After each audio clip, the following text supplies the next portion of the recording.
Alert रहा। इसी क्रम में कांग्रेस और उसके सहयोगी संगठन से जुड़े आधा दर्जन से अधिक पदाधिकारी व कार्यकर्ताओं को करीब 50 घंटे तक हाउस अरेस्ट रखा गया था। रविवार की शाम 4 बजे उन्हें घरों से बाहर निकालने की अनुमति दी गई थी।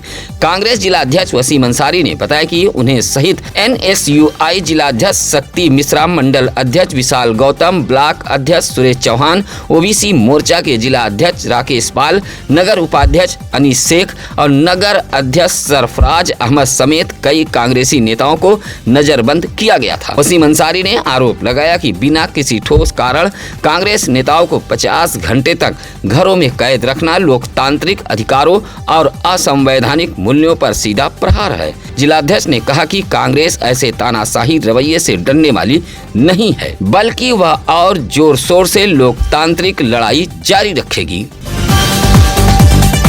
कोयराना के इटहरा पासी चौराहा गांव के 22 वर्षीय युवक का शव गंगा नदी में मिलने से सनसनी फैल गई है।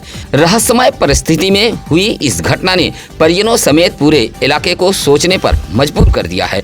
मृतक की पहचान राज बहादुर सरोज उर्फ मिल्लन के 22 वर्षीय पुत्र धीरज सरोज के रूप में हुई है, जिसकी शादी महज 54 दिन पहले 21 अप्रैल को हुई थी। परिजनों के मुताबिक धीरज कुमार रात खाना खाने के बाद वह अपने पिता के साथ घर के बाहर सोया था। उसकी पत्नी भी घर पर मौजूद थी। पिता ने बताया कि रात करीब 2 बजे धीरज लघु शंका के लिए उठा था, लेकिन सुबह बिस्तर पर नहीं मिला। उसके बाद परिजन 2 दिनों तक उसकी तलाश करते रहे। रविवार की सुबह सूचना मिली कि डीह गांव के गंगा नदी में एक युवक का शव उतराया हुआ है। मौके पर पहुंचे परिजनों ने शव की पहचान धीरज के रूप में की, जिसके बाद घर में कोहराम मच गया। सूचना पर पहुंची पुलिस ने शव को कब्जे में लेकर पोस्टमार्टम के लिए भेज दिया। सबसे बड़ा सवाल यह है कि घर से करीब 4 किलोमीटर दूर धीरज गंगा किनारे कैसे पहुंचा और उसकी मौत किस वजह से हुई है। पुलिस हर पहलू की जाँच में जुटी हुई है। ज्ञानपुर के परशुरामपुर गांव में ट्रांसफार्मर में आई बार खराबी और अवैध वसूली से नाराज ग्रामीणों ने प्रदर्शन कर विरोध जताया है। ग्रामीणों का आरोप है कि गांव में लगभग 63 kVA का ट्रांसफार्मर पिछले 15 दिनों से लगातार खराब हो रहा है, जिससे बिजली आपूर्ति बार ठप हो जाती है। गांव के बच्ची यादव, अनिल कुमार लालमणि, जयप्रकाश, अशोक कुमार तिवारी, राजेश पांडे जैसे दर्जनों लोगों ने आरोप लगाया कि ट्रांसफार्मर में खराबी आने के कारण क्षेत्र का लाइनमैन पहुंचता है और सुविधा शुल्क लेने के बाद ही समस्या दूर करता है।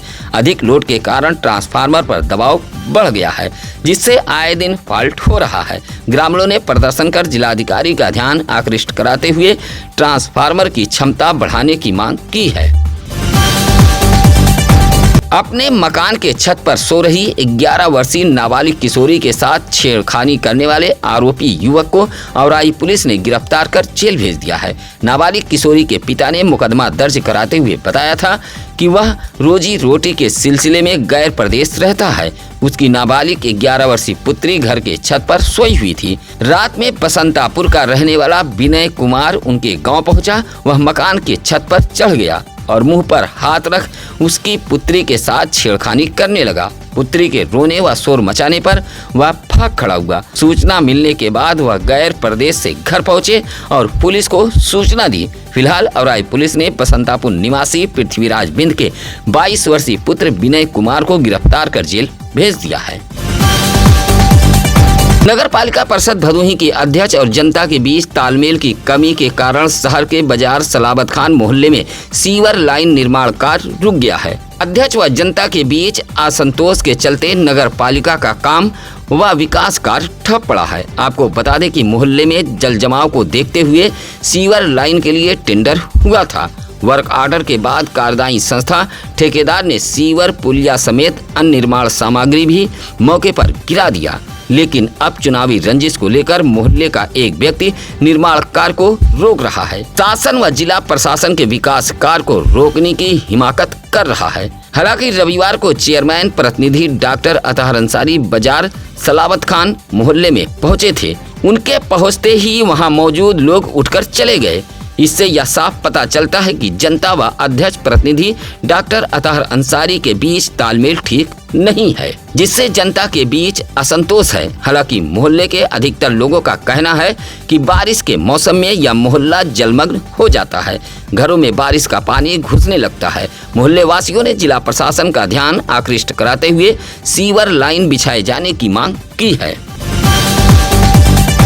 गोपीगंज के भीमपुर शिवाला मंदिर के पास रेलवे ट्रैक किनारे शनिवार को गंभीर रूप से घायल अवस्था में मिली अज्ञात युवती की पहचान रविवार को हो गई है। युवती कोयराना के शिवसेवक पट्टी निवासी दिनेश कुमार मिश्रा की 20 वर्षीय पुत्री राधा मिश्रा थी।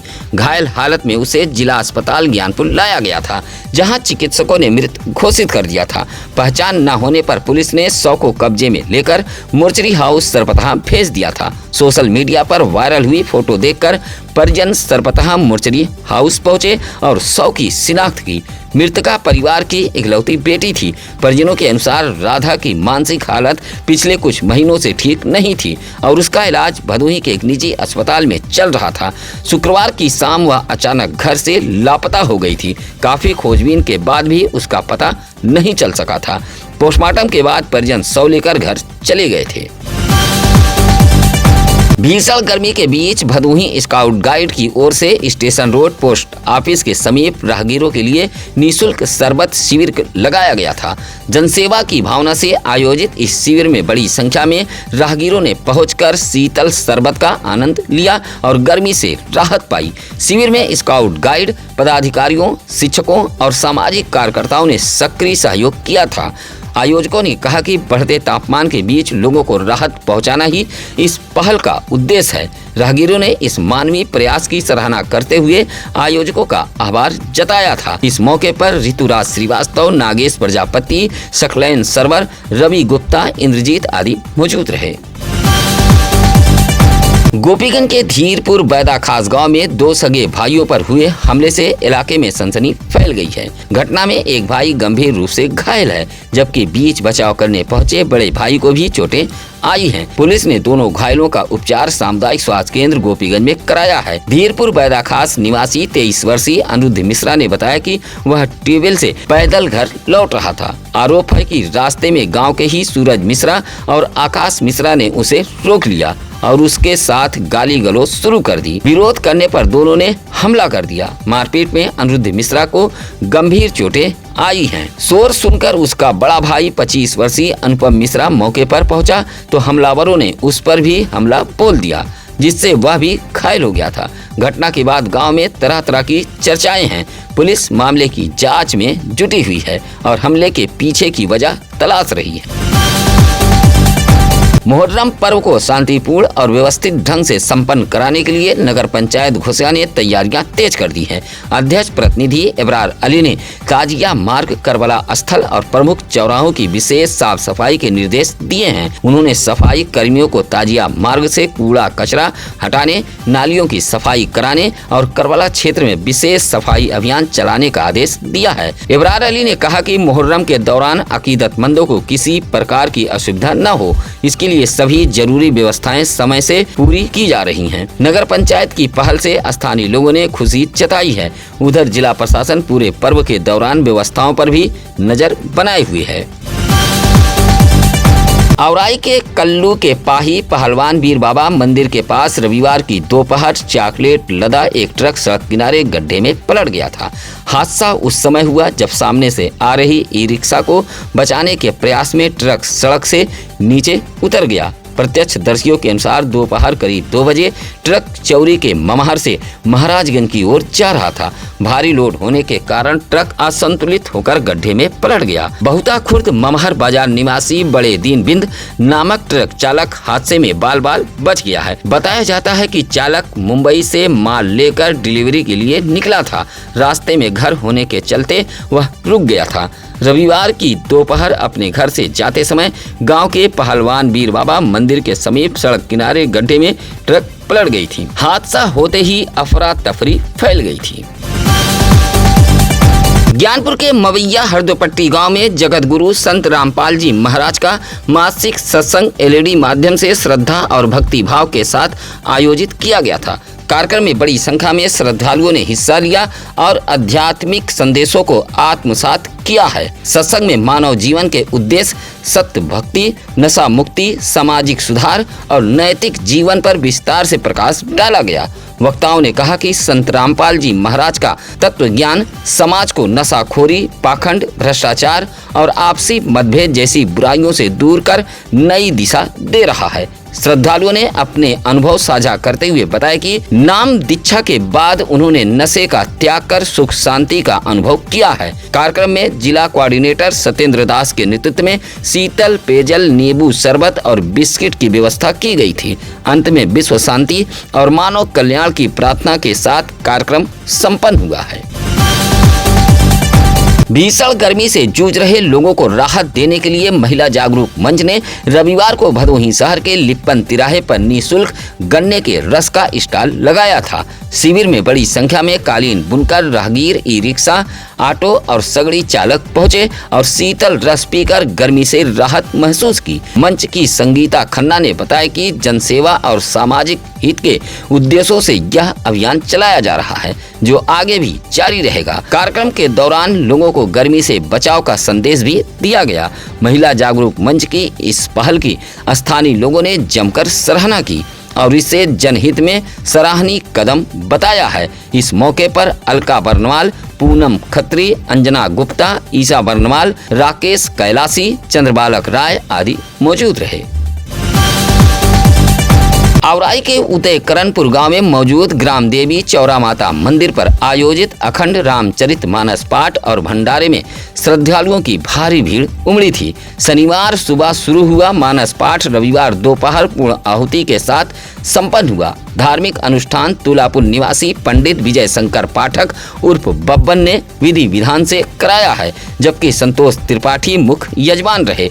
गांव के गावस्कर त्रिपाठी ने बताया कि यह वार्षिक आयोजन पिछले 7 दशकों से लगातार होता आ रहा है। शाम 5 बजे शुरू हुए भंडारे में दिवघट, लल्लापुर, चकौड़ा, घमापुर, नेवादा समेत कई गांव के श्रद्धालुओं ने प्रसाद ग्रहण किया है। पूरे दिन गांव भक्तिमय माहौल में सराबोर रहा। इस मौके पर ज्ञानेश त्रिपाठी, शैलेंद्र, कुलदीप त्रिपाठी, सुनील त्रिपाठी आदि मौजूद रहे।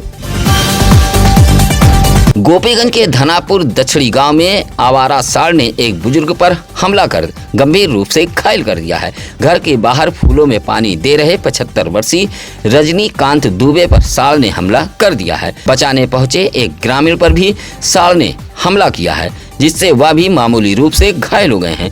घायल रजनीकांत का इलाज नगर के एक निजी अस्पताल में कराया गया है। घटना के बाद ग्रामीणों में दहशत है। ग्रामीणों ने जिला प्रशासन से आवारा पशु को पकड़ने की मांग की है। प्रवक्ता राजकीय इंटर कॉलेज प्रारंभिक परीक्षा को नकल विहीन, निष्पक्ष और शांतिपूर्ण ढंग से संपन्न कराने के लिए जिलाधिकारी शैलेश कुमार और पुलिस अधीक्षक अभिनव त्यागी ने रविवार को काशी नरेश राजकीय स्नातकोत्तर महाविद्यालय ज्ञानपुर परीक्षा केंद्र का निरीक्षण किया।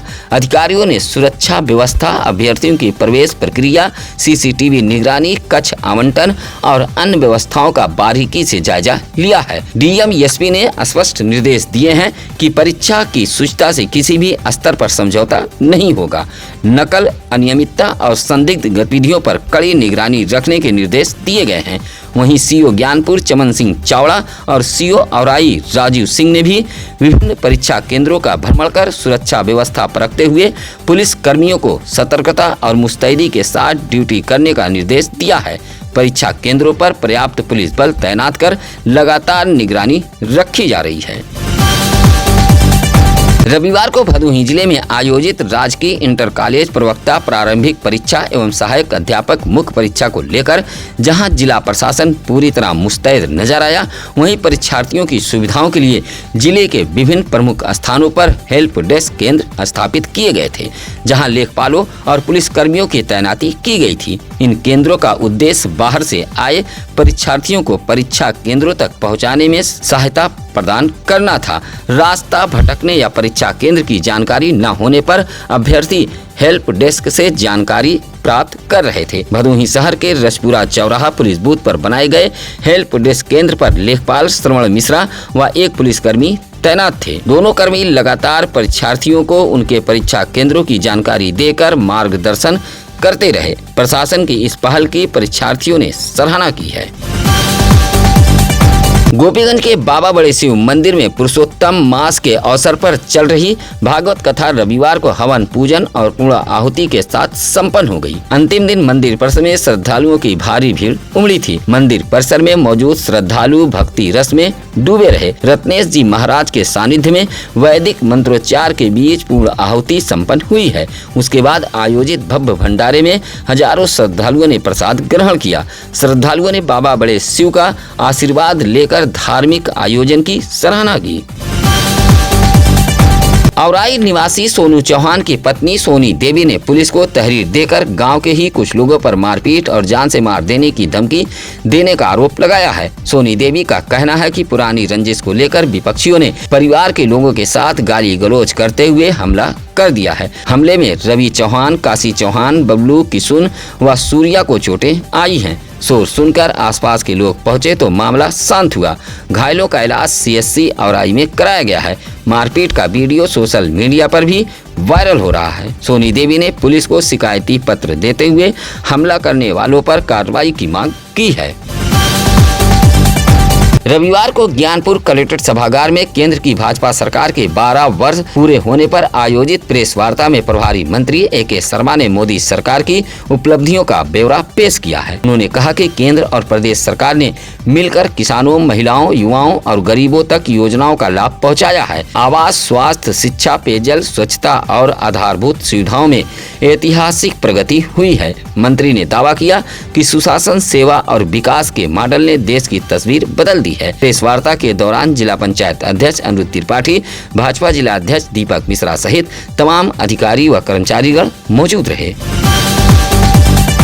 ज्ञानपुर के पूर्व विधायक बाहुबली विजय मिश्रा के करीबियों के खिलाफ करोड़ों रुपए की हेराफेरी और फर्जी भुगतान के मामले में गोपीगंज पुलिस ने मुकदमा दर्ज किया है। गोपीगंज के कौलापुर निवासी सूर्यकमल तिवारी ने मुकदमा दर्ज कराते हुए बताया कि पूर्व में दर्ज मुकदमे की विवेचना और न्यायालय में चले ट्रायल के दौरान नए मामलों का खुलासा हुआ है, जहां बड़ी रकम अन्य लोगों के खातों में ट्रांसफर किए जाने की बात सामने आई है। सूर्यकमल तिवारी के मुताबिक उनके पिता कृष्ण मोहन तिवारी की फर्म से जुड़े दस्तावेज, चेकबुक और अन्य अभिलेखों का दुरुपयोग कर फर्जी हस्ताक्षरों के माध्यम से सुरियावा के अभियान निवासी भोलानाथ शुक्ला द्वारा 2 करोड़ रुपया, आइडियल इम्पैक्ट फर्म के मालिक ने 30 लाख व सुरियावा के खानापुर मऊरामशाला निवासी रजित राम यादव ने 35 लाख रुपए फर्जी ढंग से निकालकर हड़प लिए हैं। फिलहाल गोपीगंज पुलिस मुकदमा दर्ज कर बैंक खाता, दस्तावेज व लेन-देन की परतें खोलने में जुट गई है।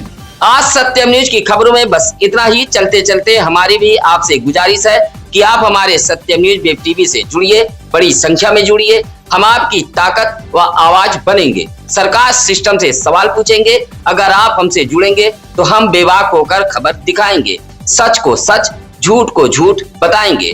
खबर जिसके भी खिलाफ हो, ना लेफ्ट ना राइट, जहां खबर वहां सत्यम न्यूज। इसी के साथ अब नसीर कुरैशी को दीजिए इजाजत। नमस्कार, आदाब। ताज़ा खबरों के लिए सत्यम न्यूज को सब्सक्राइब करें